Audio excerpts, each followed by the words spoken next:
Okay, chapter 3 electrochemistry. Okay, so kita pergi pada chapter 3.1 dululah, galvanic cell ataupun voltaic cell.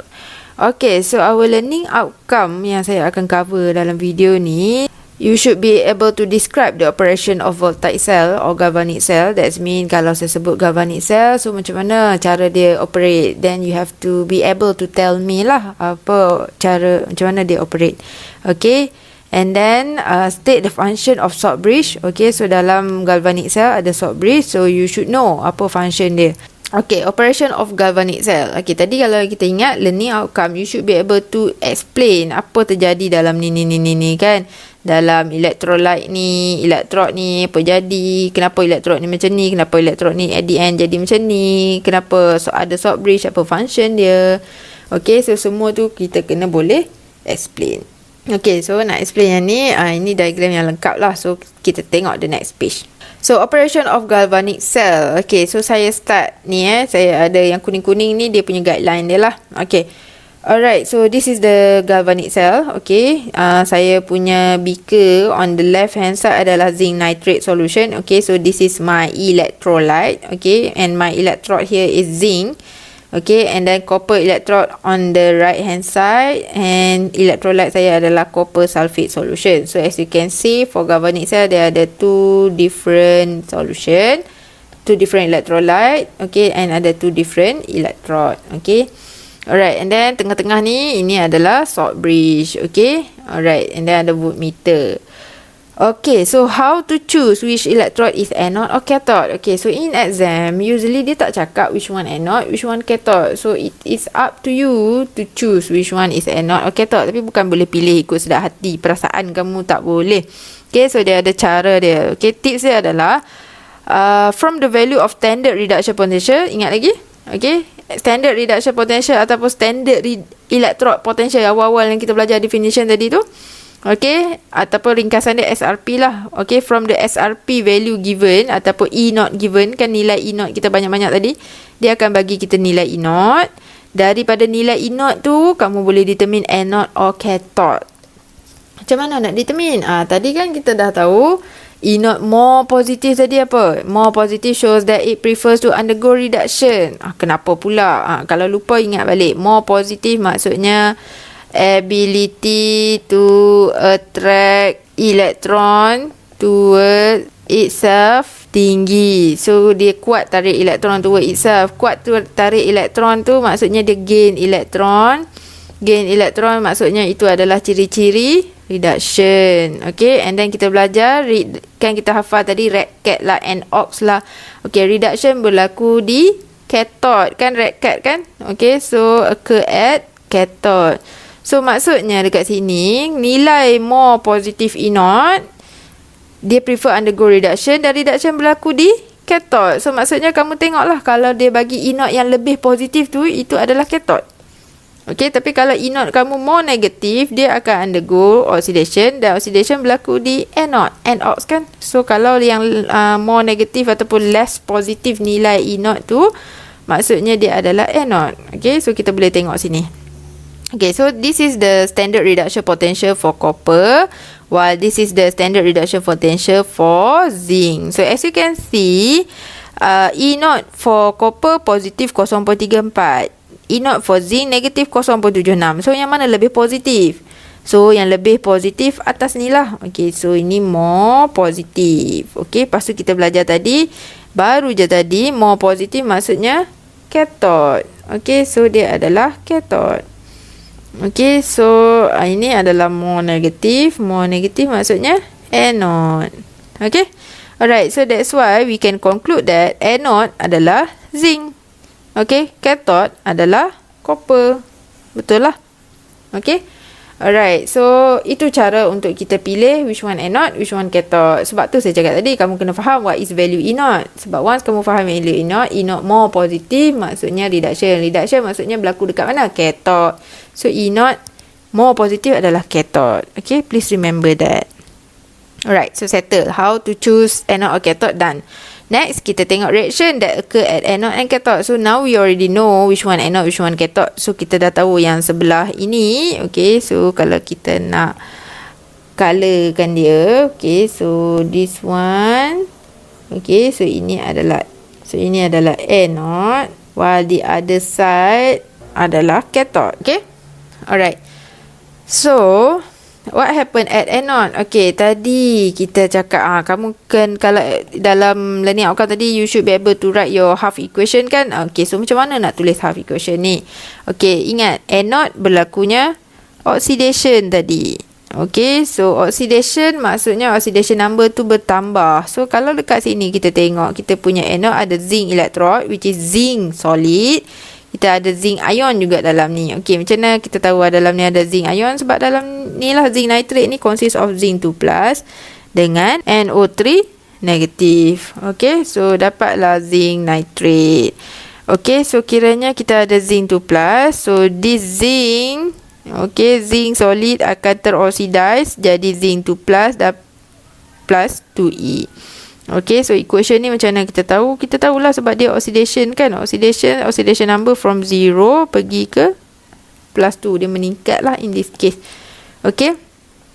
Alright, so elektron dia release. So di sebelah produk. Okay, cara nak tulis equation ni lagi satu ada student dia pening. 2 elektron ni nak letak mana? Nak letak di sebelah kiri ke nak letak sebelah kanan? Okay, cara saya adalah you have to make sure your charge on the left sama macam charge on the right. Okay, for example, total charge on the left adalah 0. Okay, formal charge dia adalah 0.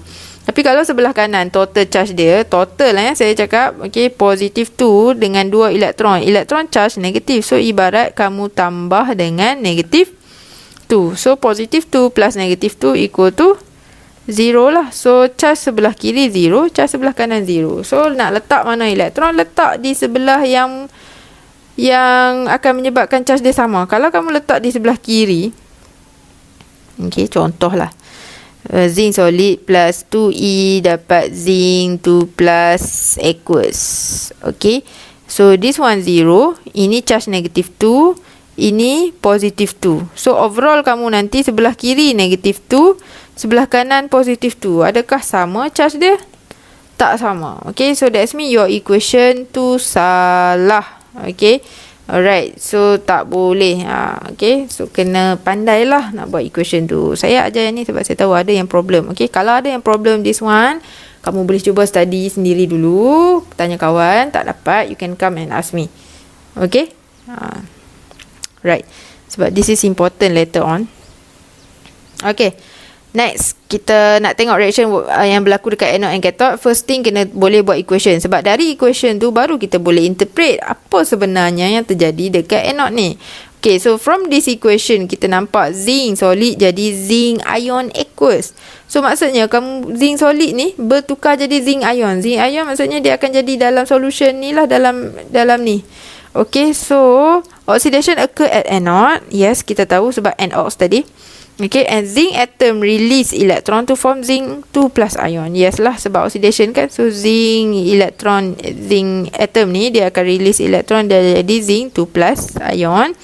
Since zinc electron release electron, therefore zinc is the negative terminal. Okay, tadi ingat tak saya cakap anode dia punya terminal adalah terminal negatif. Saya cakap okay, nanti ada explanation dia. Sebab inilah sebab bila dia anode berlakunya oxidation, dia akan release elektron. Okay, so bila dia release elektron, so zinc tu dia negative terminal lah, dia anode.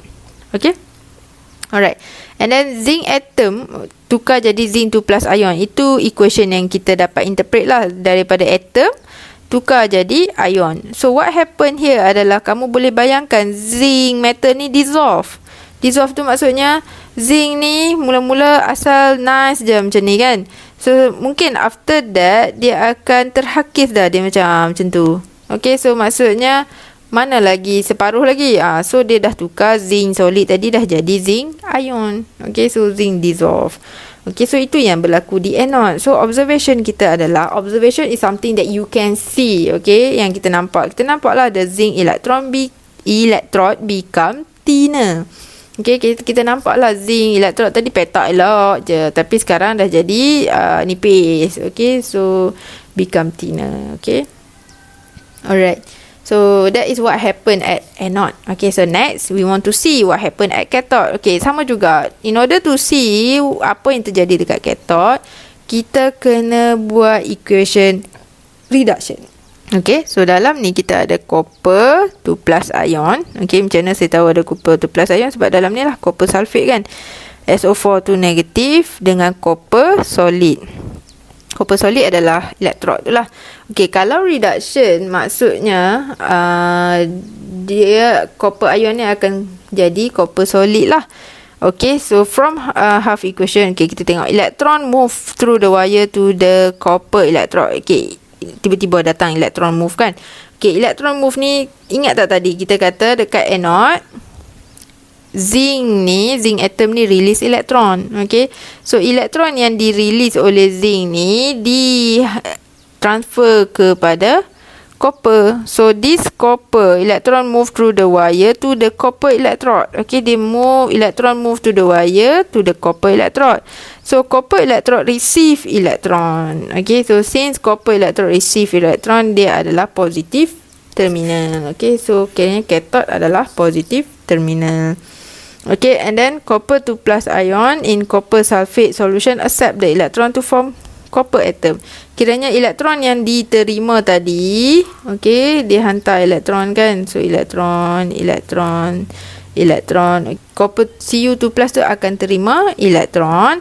Okay, so bila dia terima elektron, dia akan tukar jadi copper atom. Okay, so Cu2 plus is reduced to Cu. Okay, so that's why equation kita macam ni. Cu2 plus reduced to Cu.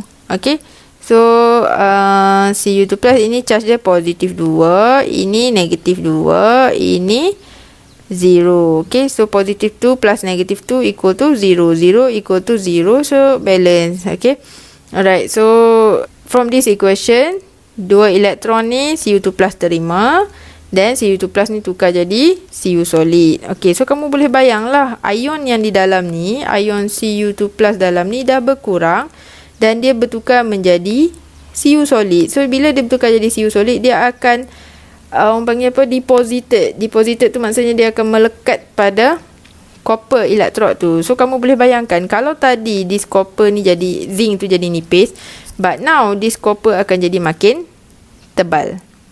Okay, reddish brown solid deposited at cathode. Okay, our observation adalah reddish brown solid deposited at cathode. Kita tak cakap copper solid deposited at cathode because observation is something that we can see. Kita boleh nampak aje. Yang kita nampak, kita tak nampak siu melekat dekat cathode tu. Kita nampak reddish brown, color merah-merah, brown, koko sikit melekat dekat cathode. Itu adalah copper lah sebenarnya, tapi kita tak tahu lagi what is copper. Kita nampak je, observe je kan. So kita cakap reddish brown color, brown solid deposited at cathode. Okay, dan bila dia deposited at cathode, the copper electrode become thicker lah. Dia makin tebal. Tadi nice je petak kan, sekarang mungkin dah bulat. Okay, and then the intensity of blue color of copper sulfate reduce. Okay, so for your information, copper sulfate dalam ni color dia adalah blue. Okay, dia memang color biru lah. Okay, biru tu disebabkan oleh apa? Disebabkan oleh ini, copper 2 plus ion ni. Copper 2 plus ion ni yang menyebabkan color dia jadi biru. Tapi ingat tak tadi equation kita? This copper 2 plus ion dah reduce jadi copper solid. So maksudnya copper 2 plus ni makin berkurang. So bila copper 2 plus berkurang, maksudnya color biru tu pun makin berkurang. Dia dah tak terang dah, dia jadi makin pudar. Okay, the intensity of blue color of copper sulfate reduces, menunjukkan copper 2 plus ion tu berkurang lah sebenarnya. Okay, alright, so 3 observation untuk cathode, 1 observation untuk anode. And then kalau kamu nak nampak lebih clear, kita back to this diagram here. Okay, alright, so this diagram kamu boleh nampak lah. Okay, so apa yang terjadi dekat sini? Okay, so ini zinc juga, ini zinc nitrate. Okay, so what happen here adalah kamu boleh nampak zinc ni terkeluar jadi zinc 2 plus ion. Okay, alright, So bila dia terkeluar jadi zinc 2 plus ion, dia makin nipis lah. So macam mana makin nipis tu? So at the end kamu boleh nampak zinc ni asal bulat macam ni, cantik je kan. So sekarang dah jadi makin nipis zinc anode. Okay, and then how about cathode? Okay, cathode pula, what happen adalah ion Cu2 plus tadi melekat balik jadi Cu solid. So kamu boleh tengok dia jadi macam ni. Okay, kan tadi kita kata reddish brown solid deposited at cathode. So inilah reddish brown solid deposited tu. Itu adalah copper solid. Okay, so daripada explanation tadi, saya boleh concludekan lah elektron ni sebenarnya move from anode to cathode. Ialah sebab tadi kita kata zinc ni release elektron ni dihantar ke copper, and then this copper 2 plus ion accept elektron. So maksudnya elektron bergerak from anode to cathode. Okay, penting untuk kamu tahu pergerakan ni sebab nanti kamu kena draw galvanic cell, kamu kena label elektron tu flow dari anode to cathode. Okay, so jom kita explain pula pasal salt bridge. Okay, so what is salt bridge? Salt bridge is made up of filter paper soaked in inert electrolyte such as saturated KNO3 or KCl. Okay, alright, so maksudnya dekat sini salt bridge ni ada dua jenis lah. Dia ada made up of filter paper, tapi kita punya dalam lab kita tak pakai lah yang filter paper tu. Kita pakai dia ada YouTube. Okay, alright. So kalau filter paper tu ataupun YouTube tu tak kisahlah, tapi yang pastinya di dalam tu kita kena letak inert electrolyte. Okay, alright. Inert electrolyte ni maksudnya electrolyte tu tidak akan bertindak balas dengan reaction di dalam anode and cathode ni lah. Okay, so kiranya inert, kiranya dia tidak bertindak balas dengan reaction ni. Alright, so an inverted U-tube containing gel permeated with a solution of inert electrolyte such as KCl, sodium sulfate or ammonium nitrate. Okay, so kiranya solution dalam tu solution inert. Alright, then we want to look at what is the function of salt bridge. Okay, so apa function salt bridge ni? Okay, so salt bridge function dia adalah untuk maintain the electrical neutrality by completing the circuit in the cell by allowing the flow of ions to move from one half cell to the other. Okay, so function salt bridge adalah untuk maintain electrical neutrality. Cara untuk kita maintain electrical neutrality adalah kita allow the flow of ion. Okay, dekat sini flow of ion, bukan flow of electron. Ada student dia suka salah ni definition, dia akan cakap by allowing the flow of electron. No. Okay, salt bridge, cara kita maintain electrical neutrality apabila kita allow the flow of ion. Okay, dari one half cell to the other half cell. Okay, so kita nak tengok macam mana dia maintain electrical neutrality tu. So kita tengok at anode dulu. Okay, so at anode kita memang dah tahu this reaction yang berlaku, zinc solid jadi zinc 2 plus ion. Untuk example saya lah. Okay, so maksudnya from this equation we can see that zinc 2 plus ion tu makin bertambah lah. Sebab apa makin bertambah? Sebab this zinc solid dia akan dissolve menghasilkan zinc 2 plus ion. So zinc 2 plus dalam ni makin banyak, zinc 2 plus, zinc 2 plus, zinc 2 plus. Okay, alright, so zinc 2 plus ion enter the solution. Okay, causing the overall excess of positive charge. So sekarang dalam beaker tu kita boleh nampak lah, kita boleh bayangkan banyaklah zinc 2 plus ion dalam tu.